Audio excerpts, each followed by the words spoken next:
Hey there, Bloomers and friends. Rev Kev coming to you from Bloom Central here in Palm Springs, California.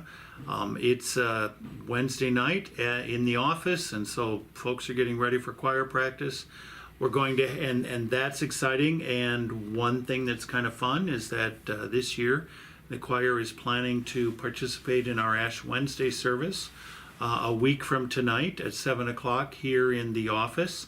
And Stephen Wales and music director Ken Forney, Stephen Wales being our recently elected worship ministry coordinator, and I have been collaborating, but Stephen has come up with a new format for our Ash Wednesday service, so that'll be exciting to experience. Actually, if I remember correctly, it's something that's based on a service from the Uniting Church of Canada, and which is a very, and it will be again focusing on the aspect of we are stardust, and to stardust we will return, all about how we are all part of God's creation, and this is a time to reflect upon that.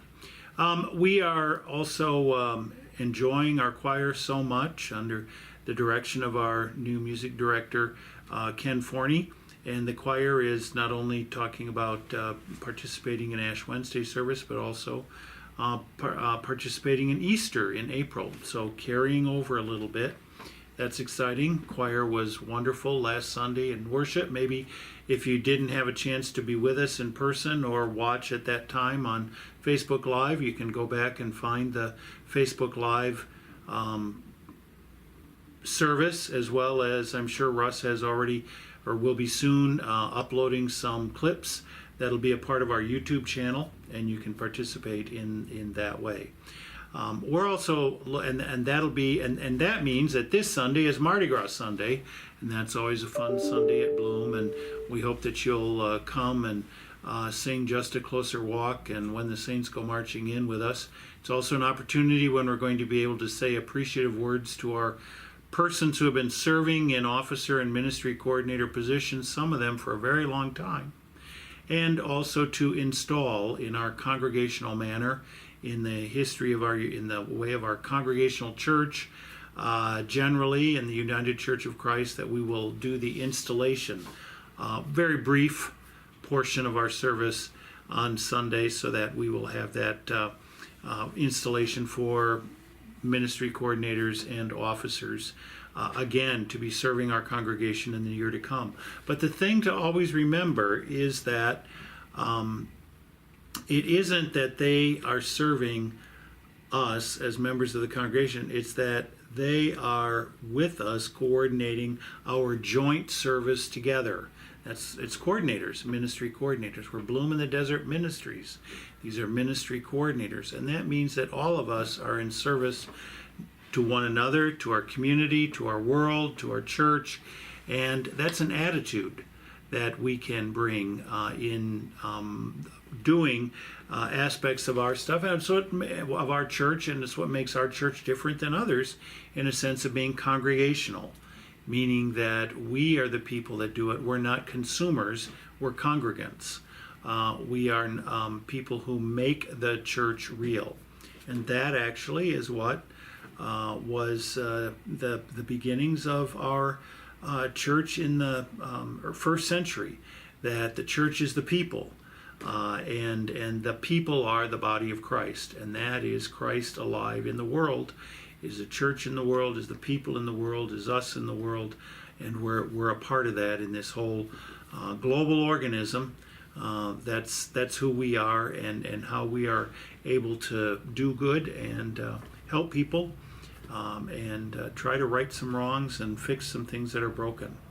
I'm also excited that we continue to be participating in our book study, From Aging to Saging, A Revolutionary Approach to Growing Older. I'm very excited about this book and the way that it gives some very important sociological information about the importance of eldering, and for us to not think of eldering as being elderly, and to not think of being elderly as being finished. All of those, eldering is a verb that means that we have a lot more to contribute to life, and we can harvest what we have experienced in life and then turn that harvest into something that can be used to help the world, whether it's grandparents helping grandchildren, people mentoring, people in our church, doing the various ministries that we do, and all of us. It means that we can participate actively in beneficial and positive ways for the world. One of the amazing statistics that I read in here was that by 2040, the number of people over 65 in our country will double. So that means, from a standpoint of living in a retirement-oriented and recreation-oriented community like we do, the potential for influx of people is great, and that means a lot of possibilities for our church for growth in the future as well. So we want to be ready to be able to harvest and utilize and do good with all of that all of us bring. It's always good to be with you on Sunday morning or any time. This Sunday, we look forward to being together in worship and to having some special music. I'll be preaching, and we hope that you'll be with us in any way that you can. If you can't be with us in body at the Demuth Community Center, we hope that you'll tune in on Facebook Live.